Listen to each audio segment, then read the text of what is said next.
ક્યારે વિચાર્યું છે કે ભારતમાં એવા પહાડો છે જે દર વર્ષે ઊંચા થતા જાય છે અને એવા જંગલો જ્યાં એવા પ્રાણીઓ રહે છે જે આખી દુનિયામાં બીજે ક્યાંય નથી? તો ચાલો આજે આપણે સાથે મળીને આપણા દેશ ભારતની આ જ અદ્ભુત કુદરતી વિવિધતાને સમજવા માટે એક સફર શરૂ કરીએ. આપણે એના ભૂપૃષ્ઠ, આબોહવા, વનસ્પતિ અને વન્યજીવનના ઊંડાણમાં ઉતરીશું.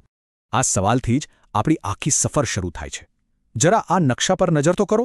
જુઓ, ઉત્તરમાં હિમાલયની બર્ફીલી પર્વતમાળાઓ છે, તો દક્ષિણમાં હિન્દ મહાસાગરના લહેરાતા કિનારા.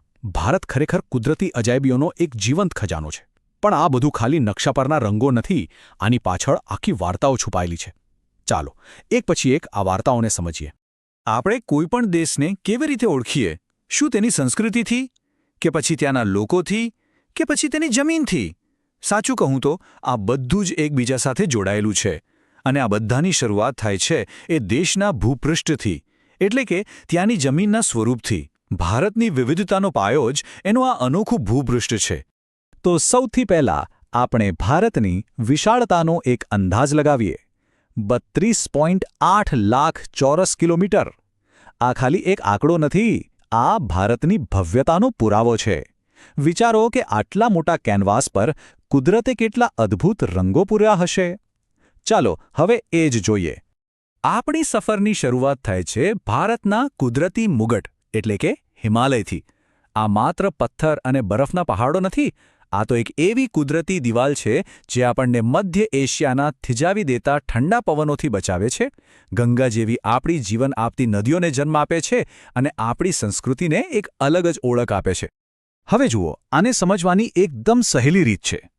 હિમાલયને એક 3 માળની ઇમારત સમજો. સૌથી નીચેના માળે એટલે કે દક્ષિણ તરફ આવે છે શિવાલિકની ટેકરીઓ. એની ઉપર વચ્ચેના માળે છે મધ્ય હિમાલય, જ્યાં બધા સુંદર હિલ સ્ટેશન્સ આવેલા છે. અને સૌથી ઉપર ટોચ પર છે બૃહદ હિમાલય, જ્યાં દુનિયાનું છાપરું ગણાતો માઉન્ટ એવરેસ્ટ આકાશ સાથે વાતો કરે છે. હિમાલયના પહાડોમાંથી નીચે ઉતરીએ એટલે આપણે આવી પહોંચીએ છીએ ભારતના હૃદય જેવા વિશાળ મેદાનોમાં. આ વિસ્તારને ભારતનો અન્નભંડાર કહેવાય છે, એ વાત સાચી. પણ એ પણ યાદ રાખવું જરૂરી છે કે અહીંના ખેડૂતોને પૂર, દુષ્કાળ અને જમીનના ધોવાણ જેવી ઘણી મુશ્કેલીઓનો સામનો પણ કરવો પડે છે. તો આટલા ફળદ્રુપ મેદાનો બન્યા કેવી રીતે? હજારો વર્ષોથી હિમાલયમાંથી નીકળતી નદીઓ પોતાની સાથે સોના જેવો ફળદ્રુપ કાપ લાવીને અહીં પાથરતી રહી. આ જ કારણ છે કે આજે પણ દેશની મોટાભાગની વસ્તી અહીં વસે છે. પણ હા, વધતી વસ્તી અને શહેરીકરણને કારણે અહીંના કુદરતી સંસાધનો પર દબાણ પણ વધી રહ્યું છે. હવે આપણે જઈએ ભારતના સૌથી પ્રાચીન ભૂમિભાગ તરફ. આજે ઊંધા ત્રિકોણાકારનો ઉચ્ચપ્રદેશ દેખાય છે ને, એ ખનિજોનો ભંડાર છે. અહીંની જમીનમાં લોખંડ, કોલસો, બોક્સાઇટ, મેંગનીઝ જેવી સંપત્તિ ભરેલી છે, જે આપણા દેશના ઔદ્યોગિક વિકાસની કરોડરજ્જુ છે. અને આપણી ભૂપૃષ્ઠની યાત્રા પૂરી થાય છે ભારતના કિનારાઓ પર. પૂર્વ અને પશ્ચિમ ઘાટની બાજુમાં આવેલા સાંકડા મેદાનો, નાળિયેરીના બગીચાઓ અને ચોખાના ખેતરો માટે બહુ જાણીતા છે.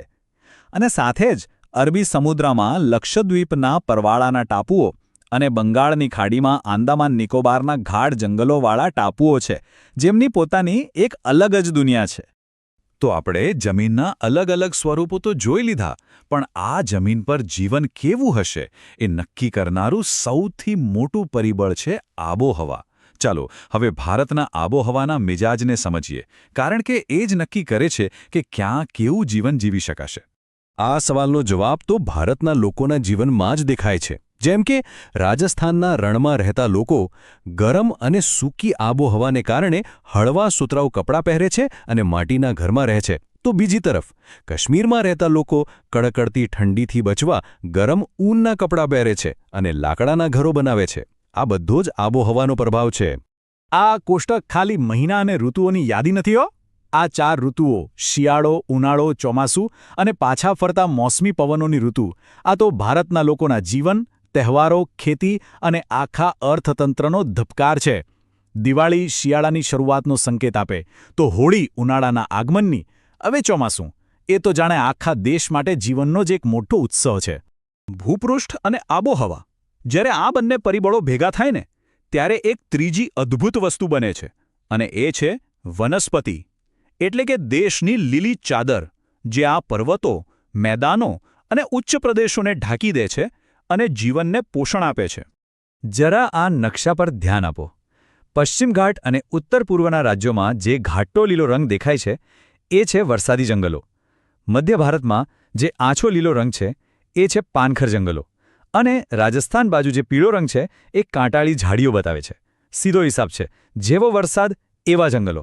વરસાદી જંગલો એટલે રોઝવુડ અને મહોગની જેવા સદાબહાર ઊંચા વૃક્ષો, જ્યારે આપણા દેશના મોટાભાગના વિસ્તારોમાં પાનખર જંગલો છે, જેમાં સાગ, સાલ અને ચંદન જેવા કિંમતી વૃક્ષો થાય છે. આ વૃક્ષો પાણી બચાવવા માટે પાનખર ઋતુમાં પોતાના પાંદડા ખેરવી નાખે છે. હવે આ બે ખાસ પ્રકારના જંગલો જુઓ.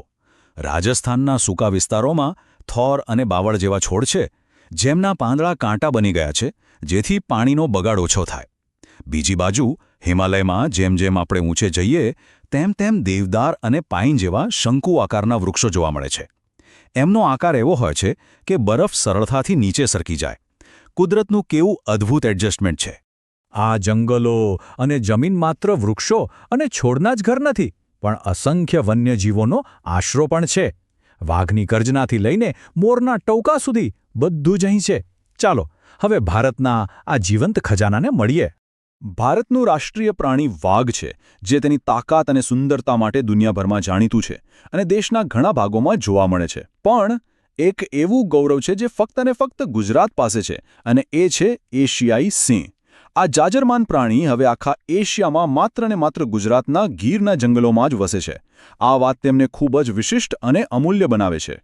અને પ્રાણીઓ તો છે જ, પણ પક્ષીઓની પણ અદ્ભુત વિવિધતા છે, જેનું સૌથી સુંદર ઉદાહરણ છે આપણું રાષ્ટ્રીય પક્ષી મોર. એના રંગો અને એની કળા ખાલી આંખોને જ નથી ગમતી, પણ એ ભારતની સાંસ્કૃતિક સમૃદ્ધિ, સુંદરતા અને ગૌરવનું જીવંત પ્રતીક છે. પણ આ બધી સુંદરતા, આ અમૂલ્ય વન્યજીવન આજે ખતરામાં છે. ગેરકાયદેસર શિકાર, કપાઈ રહેલા જંગલો, વધતું પ્રદૂષણ અને આબોહવા પરિવર્તન, આ બધાને કારણે ઘણી પ્રજાતિઓ લુપ્ત થવાના આરે આવીને ઊભી છે. એટલે તેમને બચાવવાના પ્રયાસો હવે પહેલાં કરતાં પણ વધુ જરૂરી બની ગયા છે. આ સંરક્ષણ માટે સરકારે મુખ્યત્વે 3 પ્રકારના સુરક્ષિત વિસ્તારો બનાવ્યા છે. આ ત્રણેય વચ્ચેનો તફાવત સમજવો ખૂબ જ જરૂરી છે. ચાલો એને એકદમ સહેલી રીતે સમજીએ. અભયારણ્ય એક એવા ઘર જેવું છે જ્યાં અમુક નિયમો સાથે માનવીય પ્રવૃત્તિની છૂટ છે. રાષ્ટ્રીય ઉદ્યાન એક એવું ઘર છે જ્યાં નિયમો વધુ કડક છે અને તેના પર સંપૂર્ણ પ્રતિબંધ છે. અને જૈવ આરક્ષિત ક્ષેત્ર એ તો એક એવું પવિત્ર સ્થાન છે જ્યાં બહારની કોઈપણ પ્રવૃત્તિ પર સખત પ્રતિબંધ છે. ત્રણેયનો હેતુ એક જ છે, આપણા વન્યજીવનને એક સુરક્ષિત ભવિષ્ય આપવું. અને અંતે આ સવાલ આપણા સૌ માટે છે.